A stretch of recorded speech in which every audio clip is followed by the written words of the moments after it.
नमस्कार, ABP news पर हाजिर हूं मैं रुमाना इसार खान। 12 से 2 देश का पॉलिटिकल शो देख रहे हैं आप, जिसमें आज दिन की सबसे बड़ी सियासी खबर बिहार से आएगी क्या, इसी को लेकर नजरें टिकी हुई हैं। और उसी खबर को डीकोड करने के लिए स्टूडियो में खास वरिष्ठ पत्रकारों का पैनल जो हमारे साथ मौजूद है। आप देख रहे हैं रामकृपाल सिंह जी हमारे साथ मौजूद है, अभय दुबे जी वरिष्ठ पत्रकार, राकेश शुक्ला जी वरिष्ठ पत्रकार हमारे साथ स्टूडियो में मौजूद है। मैं चर्चा शुरू करूंगी, लेकिन सबसे पहले खबर आपको बता देते हैं, पॉलिटिकल खबर बिहार से। नीतीश सरकार को सामना आज फ्लोर टेस्ट का करना है। बिहार विधानसभा में इस समय राज्यपाल का अभिभाषण जारी है और दूसरी तरफ आरजेडी के विधायक चेतन आनंद, आरजेडी की विधायक नीलम देवी, उनको लेकर सस्पेंस है।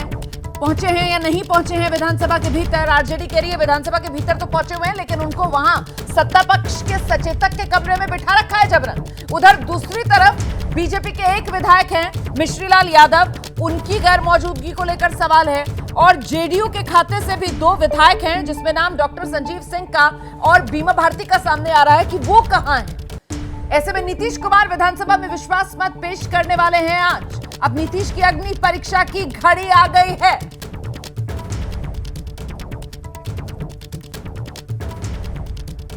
तो नीतीश कुमार की शक्ति परीक्षण की ये घड़ी है और इसी को लेकर ये सियासी घमासान मचा हुआ है। हालांकि सत्ता पक्ष की तरफ से दावा किया गया कि हमारे 128 के 128 ये नंबर और बड़ा हुआ ही नजर आएगा, घटेगा नहीं। वहीं दूसरी तरफ विपक्ष की तरफ से दावा किया जा रहा है, आरजेडी कह रही है खेला होगा।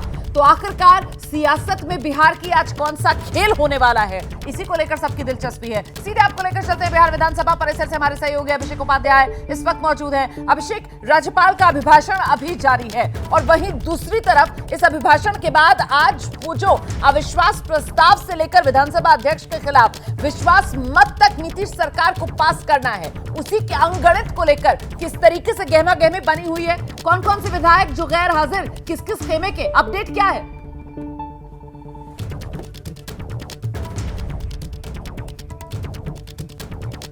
अभिषेक उपाध्याय से हमारा संपर्क नहीं हो पा रहा है। हमारे अन्य सहयोगी जिसमें प्रकाश कुमार, शशांक, सभी विधानसभा परिसर में मौजूद हैं, उनसे बात करने की कोशिश करेंगे।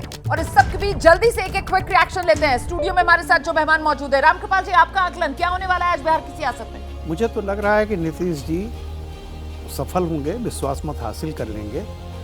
देखिए, कोई विकल्प नहीं है, सबको पता है, सारे विधायकों को, या तो ये सरकार चलेगी या फिर राष्ट्रपति शासन होगा और लोकसभा और विधानसभा के चुनाव साथ होंगे। मुझे नहीं लगता कि कोई भी विधायक इतनी जल्दी चुनाव चाहेगा बिहार में, तो इसलिए सबको इस बात का डर होगा।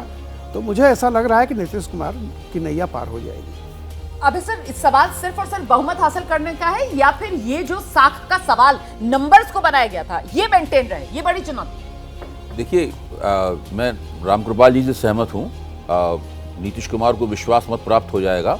विश्वास मत अगर नहीं मिलता है तो वो एक ही सूरत में होगा कि भारतीय जनता पार्टी ऐन मौके पर अपनी नीति बदल दे।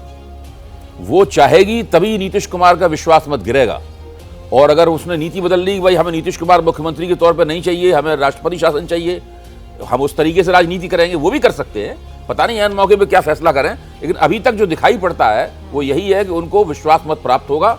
और अगर नहीं प्राप्त होता है तो वो जेडीयू, वो आरजेडी और कांग्रेस की कोशिशों से नहीं होगा, वो तो उसके अंदर एक भूमिका निभाएंगे ही। हाँ। वो भारतीय जनता पार्टी की नीति बदलने के कारण होगा, जिसकी संभावना बहुत कम है। ये बड़ी दिलचस्प बात आप कह रहे हैं। और साथ ही आपने कहा ना कि जो दिखाई देता है कि ऐसा नहीं होने जा रहा है, वो तो आज सुबह ही तस्वीर, क्योंकि राकेश शुक्ला जी लगातार इस बड़ी कवरेज में हमारे साथ सुबह से बने हुए हैं, वो सर तस्वीर सामने आ गई। जिस तरीके से जीतन राम मांझी जिस गाड़ी में विधानसभा पहुंचे, उसी गाड़ी में केंद्रीय मंत्री नित्यानंद राय भी मौजूद।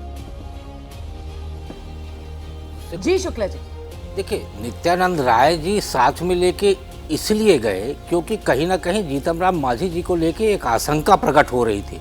हालांकि जीतन राम मांझी जी कभी भी एनडीए छोड़ के नहीं जाएंगे, क्योंकि सारा का सारा जो फोकस है वो बेटे के भविष्य को लेकर है। और जीतन राम मांझी जी को पता है, मैं पहले भी बोल चुका हूँ कि 2013 की घटना मांझी जी नहीं भूले होंगे कि किस तरीके से उनको मुख्यमंत्री बनाया गया और कैसे हटाया गया।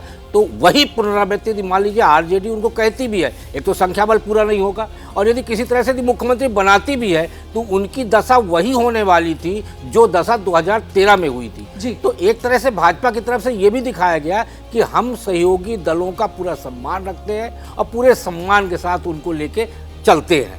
तो इस तरीके से जीतन राम मांझी जी को नित्यानंद राय जी लेके विधानसभा सत्र में पहुंचे। तो रामकृपाल जी, फिर ये अगर फ्लोर की बात की जाए तो फ्लोर टेस्ट में तो नीतीश कुमार के सामने कोई दिक्कत है नहीं। कुल मिलाकर फिर ये सियासत की ओर बढ़ती हुई नजर आएगी अब यहाँ से, क्योंकि दावे जो हमने देखे ना आरजेडी की तरफ से, खुद तेजस्वी यादव सामने आते हैं और कहते हैं साहब खेला तो होगा, पिक्चर अभी बाकी है। इस तरीके की जो हुंकार भरी गई उसे आप किस रूप में देख रहे हैं? देखिए, ये राजनीति की अनिवार्य शर्त है कि आप पराजय को मानते हुए भी आप तब तक लड़ेंगे जब तक फैसला रिजल्ट नहीं आ जाता है। ये देखिए, इसलिए पोस्चरिंग तो अपनी तरफ से करेंगे जी, क्योंकि देखिए उनको अपना जो है अपने वोटर को एक मैसेज देना है कि हम लड़े, और बाद में अगर देखिएगा जब ये कोई भी पास हो जाए तो आरोप लगाया जाएगा कि इस तरह से हुआ और फलाना हुआ। तो ये कुल मिलाकर के अपना एक जो भी आधार है उसको बनाए रखना और उसमें और बढ़ोतरी करना, ये हर पार्टी का काम होता है। तो इसलिए देखिए हमेशा होता है, आप देख रही होंगी कि जब तक तो बेसिकली ये जो पोस्चरिंग है और ये जो हुंकार है उसकी मैसेजिंग अपनों के लिए ज्यादा है बनिस्बत जो सामने वाली पार्टी है उसके मुकाबले।